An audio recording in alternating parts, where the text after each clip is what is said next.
Na, na, na, na, na, na, na,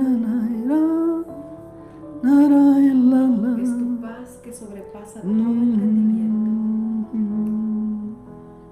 Dame de tu eterna paz, Dame el don para esperar. Ayúdame a confiar en ti, porque mis fuerzas no puedo más. sí, Señor. Dame de tu eterna paz. Dame el don para esperar. Ayúdame a confiar en ti, porque mis fuerzas no puedo más. Sí, Señor. Tú eres mi sustento,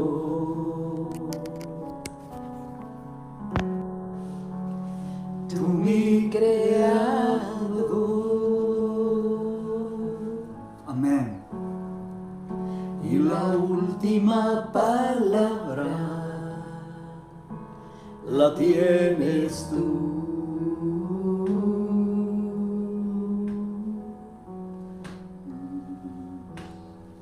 Dame de tu eterna paz, dame el don para esperar. Ayúdame a confiar en ti, porque en mis fuerzas no puedo más. Dame de tu eterna paz, dame el don para esperar. Ayúdame a confiar en ti, porque en mis fuerzas no puedo más.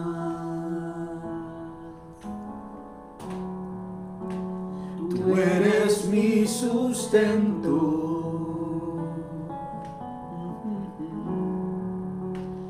tú mi creador,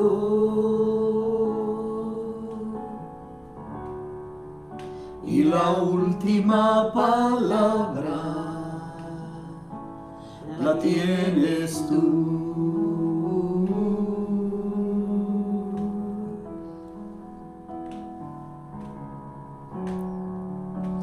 Tú eres mi sustento. Gracias, Señor. Gracias. Tú mi creador,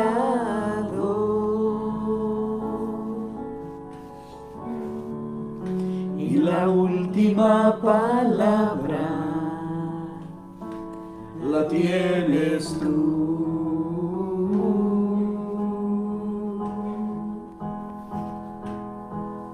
Haz que brote en mí tu respuesta, oh Dios.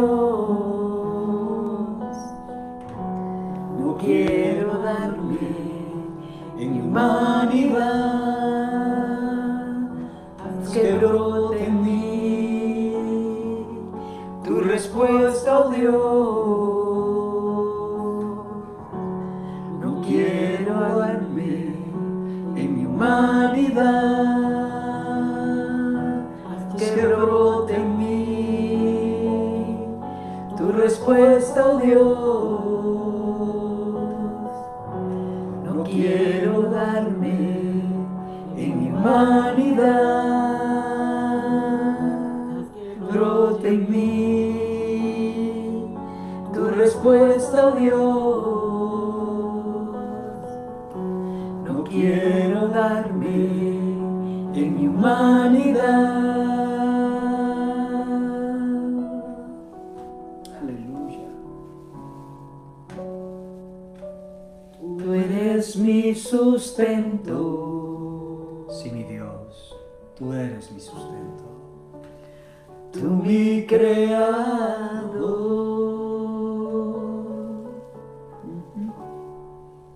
y la última palabra la tienes tú. La tienes tú.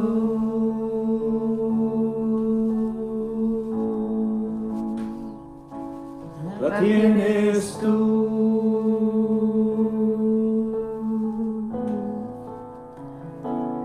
La tienes tú.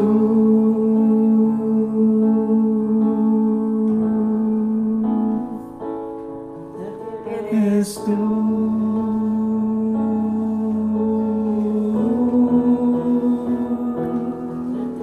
No la tienes tú. Señor, nos aferramos a ti.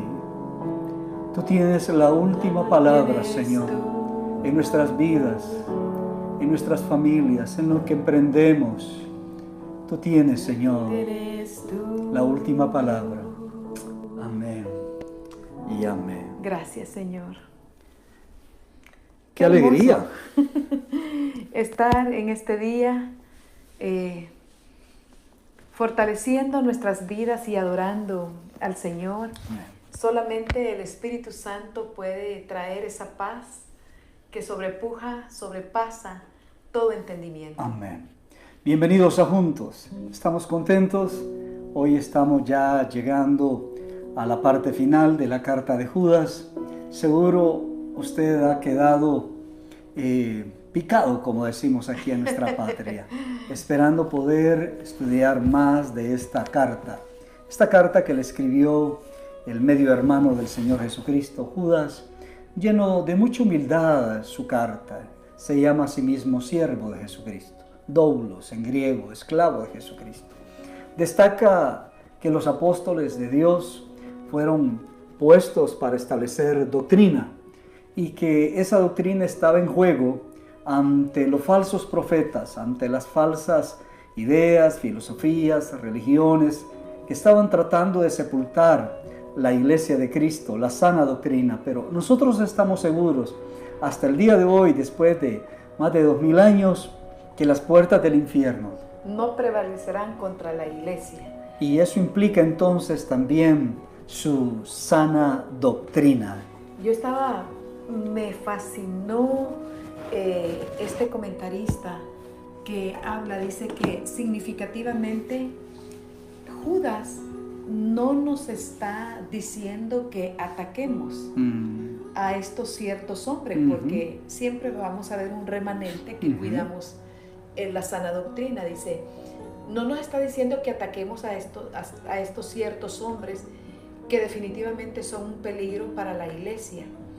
En lugar de eso, nos dice que nos enfoquemos en nuestro caminar con el Señor para que podamos ayudar a aquellos que han sido afectados por estos hombres, para que se enfoquen en Dios. Y dice, simplemente, debemos nosotros saber que Dios se hará cargo de ellos.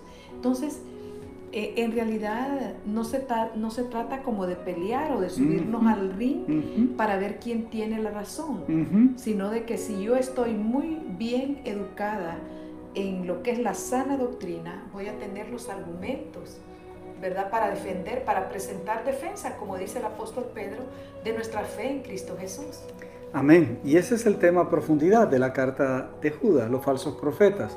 Pero los versos 20 al 23 que vamos a estudiar hoy, tiene ese toque pastoral de la vida de Judas, donde hay palabras de consuelo, hay palabras de exhortación, de edificación, y creo que nos vamos a enriquecer mucho con estos últimos versos antes de llegar a la doxología.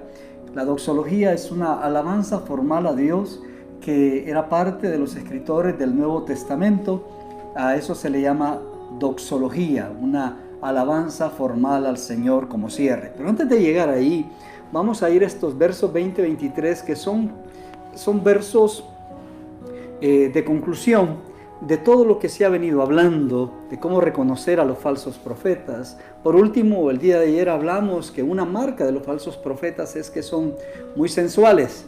Y eso tiene un significado, no solo la parte sexual puramente como tal, sino también a todo aquello que está alrededor del sexo como tal. Hay hermanos que en las congregaciones se le van los ojos, no puede traer dominio propio a su vida. Eso significa... O la manera como saluda al sexo opuesto, ¿verdad? Porque tiene que ver tanto para nosotras las mujeres como para los hombres. Y yo creo que es bien significativo el dar el lugar que corresponde a cada hermano en la fe. Uno honra al Señor y nos respetamos mutuamente, ¿verdad? Claro, estableciendo los límites Nosotros hemos enseñado a nuestros líderes, bueno, no sé si todo el mundo lo hace, pero en nuestro saludo con la persona del sexo opuesto, con las hermanas, siempre debe ser de lado, ¿verdad? No de frente, de lado. Y recuerdo que a un hermano corregí por eso y era un discípulo y ya no quiso continuar en la iglesia, cuando lo único, no necesitaba que alguien me lo dijera, yo lo había visto, entonces estoy tratando de corregirle en amor, ¿verdad? De cómo se podía hacer. Por supuesto, uno tiene hermanas que son como madres para uno y lo quieren abrazar, ¿verdad? Son abuelas lindas, pero ahí empieza la pureza. Creo que ese es el término, ¿verdad? En el fondo. La pureza, sí, la pureza se debe mostrar. La manera como nos volvemos a ver, cómo nos acercamos, cómo expresamos nuestro aprecio y nuestra empatía, ¿verdad? Porque cuántas cosas distorsionadas o confusas han salido por una frase que tal vez se dijo de manera ingenua y se tornó de manera diferente, ¿cierto? ¿Verdad? Entonces, creo que todo esto es salud para el cuerpo. Es salud. Muy bien. Vamos a leer del verso 20 al 23 de Judas. Estamos ya cerrando. ¿Comienza, pastora? Sí, dice: pero vosotros, amados, edificándonos sobre vuestra santísima fe, orando en el Espíritu Santo. Conservaros en el amor de Dios, esperando la misericordia de nuestro Señor Jesucristo para vida eterna. A algunos que dudan, convencerlos. A otros salvad, arrebatándolos del fuego. Y de otros tened misericordia con temor, aborreciendo aún la ropa contaminada por su carne. Wow. Híjole, Judas no andaba con medias tintas. Ponía las palabras como de manera perfecta, ¿verdad? Porque empieza muy primoroso, muy amoroso, ¿verdad? Bueno, amados, ¿verdad? Bueno, hay que, empieza, ¿verdad? Edificándoos sobre vuestra santísima fe. Muy lindo esto, porque aquí hay dos términos sumamente importantes que debe ser parte de nuestra reflexión en este día. Judas nos habla y nos dice que debemos, primero, somos amados del Señor. Y en segundo lugar, debemos edificarnos. Y esa forma de edificación debe estar basada, primero, nos dice, edificando sobre vuestra santísima fe. Y orando, dice, no dice y, o dice y. Mande, santísima fe. Solo hay una coma, orando. Correcto, no está la palabra y ahí como Orando en alguna en el versión, Espíritu Santo. sino los dos elementos son tan importantes para poder edificarnos en el Señor. Estos dos términos, lo primero, la santísima fe, que lo pone de manera superlativa, la palabra santidad, santísima fe, es decir, con ese superlativo pienso yo que está apartado solamente para el Señor Jesucristo, esa fe en particular. Y Él quiere de identificar y asegurarse, porque los falsos profetas se creían muy espirituales, pero al final le dicen, no tienen ustedes al Espíritu. Porque cuando uno, esto es maravilloso, porque ¿cómo podemos evidenciar nuestro cristianismo? Pues lo evidenciamos a través de nuestras creencias y a través de lo que el Espíritu Santo ha hecho o está haciendo en nosotros. Primero, Judas pide que sean edificados sobre esa fe santísima, y eso significa, hermanos, todo el conjunto de la doctrina evangélica que había que cuidar y transmitir correctamente a las otras generaciones. Mira, pastora, que hoy en día hay mucha apostasía y ha habido mucho ataque al texto bíblico y han surgido muchas versiones y hay algunas versiones que están cambiando ciertos sentidos. No, y de manera muy sutil, palabras o frases, entonces eso lo vuelve también peligroso, porque entonces estamos distorsionando o poniendo la palabra a nuestra conveniencia. Y yo estaba pensando, cuando él está diciendo sobre nuestra santísima fe, lo que yo percibo también en Judas es que usted y yo somos responsables de nuestro crecimiento espiritual. Cada ¿verdad? quien.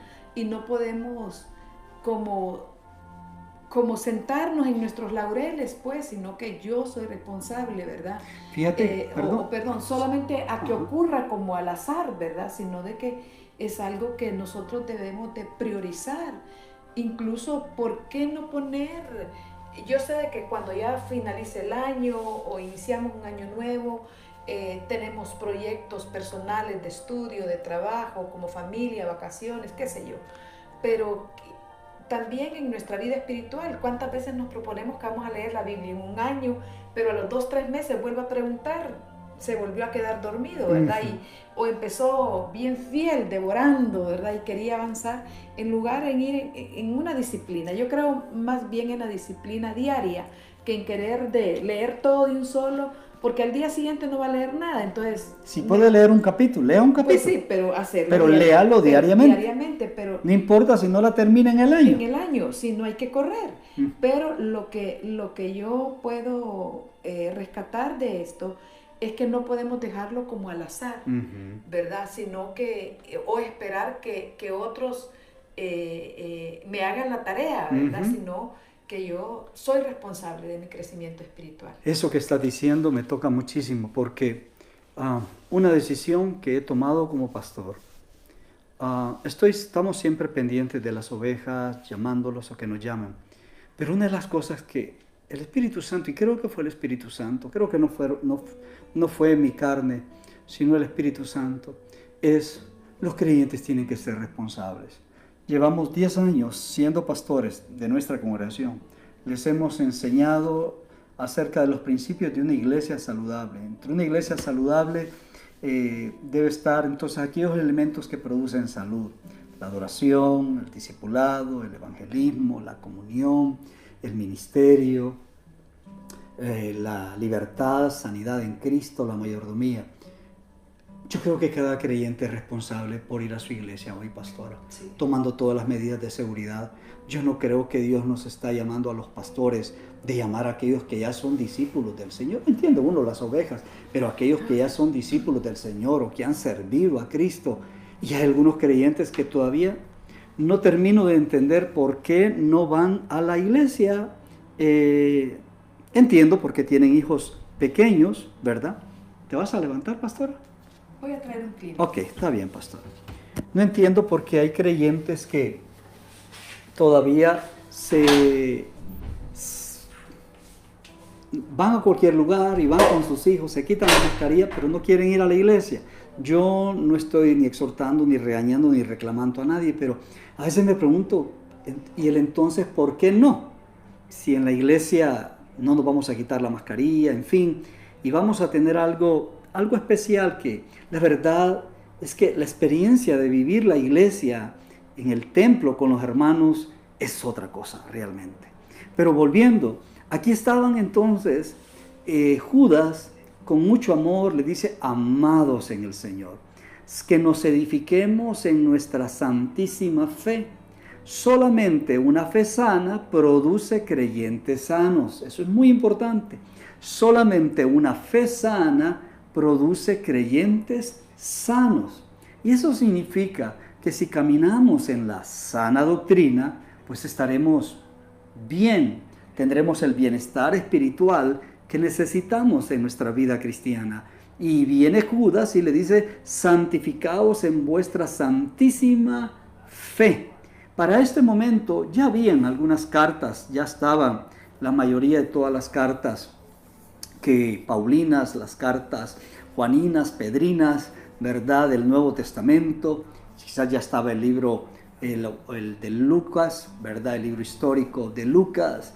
Y eso edificaba la iglesia, obviamente, porque los pastores pues no podían estar en 2 lugares al mismo tiempo, los apóstoles. Ese es el principio de la comunicación, el principio que había en ese tiempo para poder comunicar ideas, estaban las cartas. Y creo que en la iglesia del Señor estas cartas empezaron a girar. Por supuesto, ya teníamos el Antiguo Testamento traducido al griego, en el sentido de que El griego pues era la lengua que se comunicaba en todo lo que era el Imperio Romano, así que ya teníamos la Biblia hebrea en griego y teníamos ya el Nuevo Testamento, las cartas que también se escribieron en griego, o los evangelios en griego y que lleva también algunas palabras en arameo. Pero lo importante era que los creyentes tenían cómo edificarse. Y eso es hermoso porque tener la palabra de Dios. Esta Biblia que tenemos nosotros aquí dice Reina Valera 60, son los autores españoles que fueron perseguidos, por cierto, tanto Reina y Valera. Casiodoro de Reina era uno y el otro era Valera, fueron perseguidos. La verdad, quiero que ustedes sepan un hecho histórico. La Biblia evangélica o protestante no logró cruzar los Pirineos en España con Francia, no logró pasar. Y en España la Biblia solamente lo podían tener los sacerdotes o en los monasterios. Las personas iban a una misa y la misa era en latín y lo que escuchaban eran en latín y no había. Y esta gente, Casiodoro de Reina y Valera, Cipriano Valera, o de Valera, Casiodoro de Reina y Cipriano de Valera. Ellos hicieron esto. Lo que tenemos es una transinspiración, es decir, fue traducida de los documentos originales que tenía que ver con un documento griego donde desde ahí siempre para cualquier traducción se echa mano del texto Receptus de Erasmus. Ese texto Receptus sirvió para poder traducir del griego a otros idiomas. Es transinspiración porque lo que quiero decir es que la inspiración está basada únicamente en el idioma original, en el idioma griego. Pero esta Biblia, la Reina Valera 60, es mi preferida. Me convertí en el año 80 y la siento más inspirada en ese sentido cuando leo otras traducciones. Hay traducciones al día que se le llama, como la palabra hoy. O Dios habla o hoy. Dios habla hoy. Nueva versión internacional. La nueva versión internacional y la NTV, la nueva traducción viviente, lo que traducen son los pensamientos. Sí. Es decir, qué era lo que estaban pensando en ese momento y lo traducen. Las otras versiones básicamente es como para un tiempo de devocional, tratar de darle sentido a lo que está escrito ahí.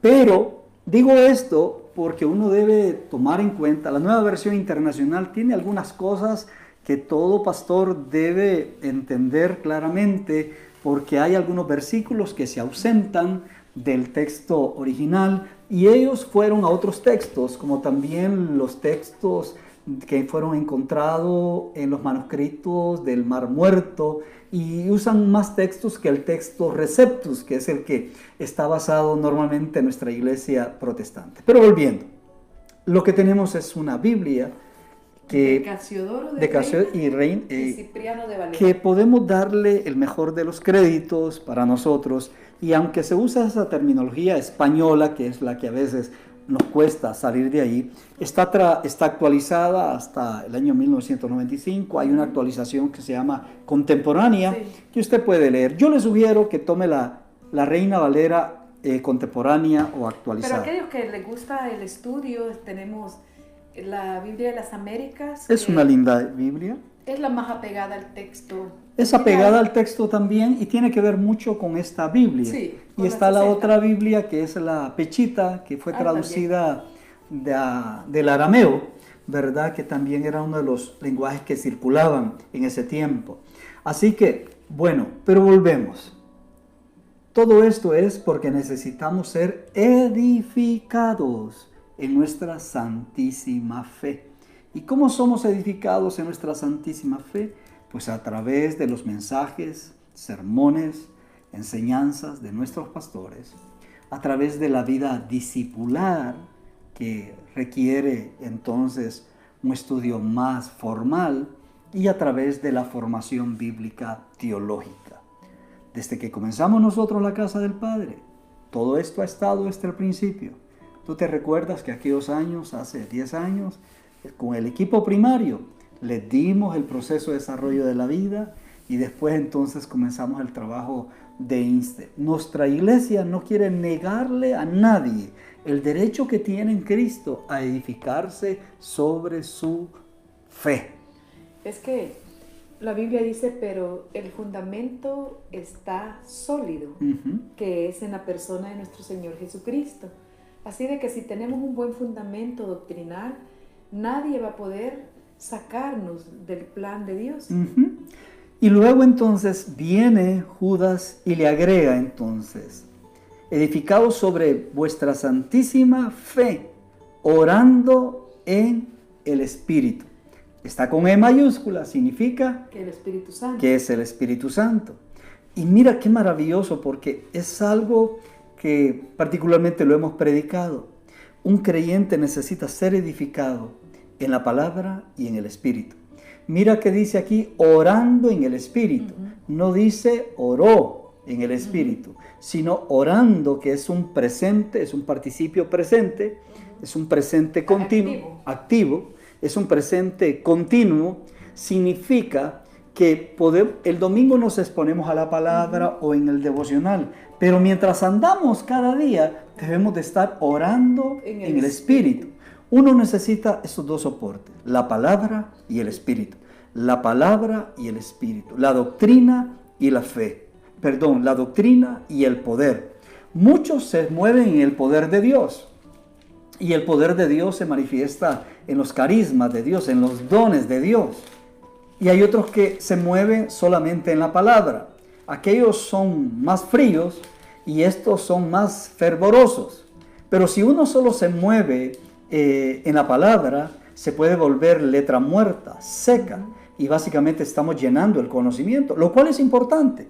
Hay otros que se quieren mover solamente en el poder. ¿Y qué pasa? Son débiles en doctrina. Entonces salen en otras formas de pensamiento de carácter espiritual porque no están teniendo el peso de la palabra o la formación doctrinal. ¿Cuál es la clave? La palabra y el Espíritu. Creo que el Señor Jesucristo usó en uno de sus evangelios, creo que lo había anotado este texto, pastora, por aquí, déjame preguntar si lo guardé, donde el Señor Jesucristo le dice a los fariseos, o ignoráis las Escrituras y el poder de Dios. Ignoráis las Escrituras y el poder de Dios. Uno necesita las Escrituras y necesita el poder de Dios. ¿Y el poder de Dios qué es? El poder de Dios es una persona, es el Espíritu Santo. Derramaré poder sobre vosotros. ¿Se acuerdan? Sí. Esa fue la promesa. Derramaré de mi Espíritu Santo. Es el poder de Dios. La iglesia se movía en el poder de Dios. No tenía mucha Biblia y mucho conocimiento, pero se movía en el poder de Dios. Eran alimentados y sostenidos por la palabra, por los apóstoles, los pastores de su tiempo, pero se movían en el poder de Dios. Habemos algunas iglesias de corte pentecostal que muchas veces pareciera que nos estamos moviendo solamente en la palabra, porque no permitimos, no nos abrimos a esa experiencia del poder de Dios. Muchas veces es por ignorar también la palabra del Señor, porque obviamente la palabra es poder, pero el Espíritu Santo es el ejecutor.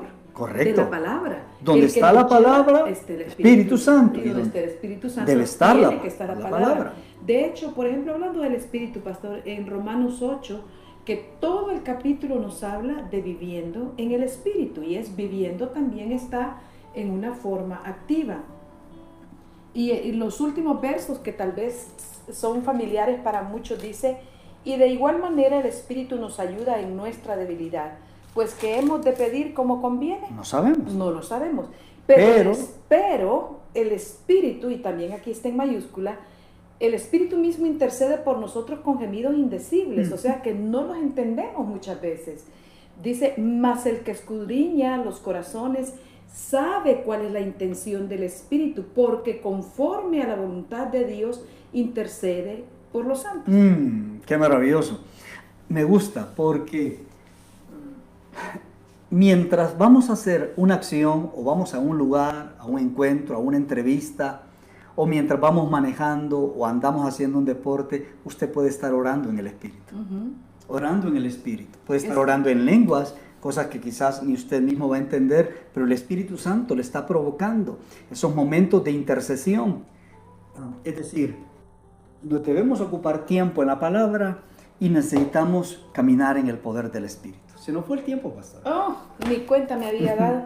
Mejor mañana hablamos un poco más sobre esa obra preciosa del Espíritu Santo en la vida del creyente para enriquecer más este pensamiento de Judas, ¿verdad? Que nos regala. Si usted no ha recibido el bautismo del Espíritu Santo, entre a la presencia del Señor. Y recíbalo. Y recíbalo. Solo levanta las manos y el Espíritu Santo, vamos bien, dígale, Cristo, bautízame con tu Santo Espíritu, porque quien bautiza en el Espíritu Santo es Jesucristo. Juan lo dijo, Él os bautizará en Espíritu Santo y fuego.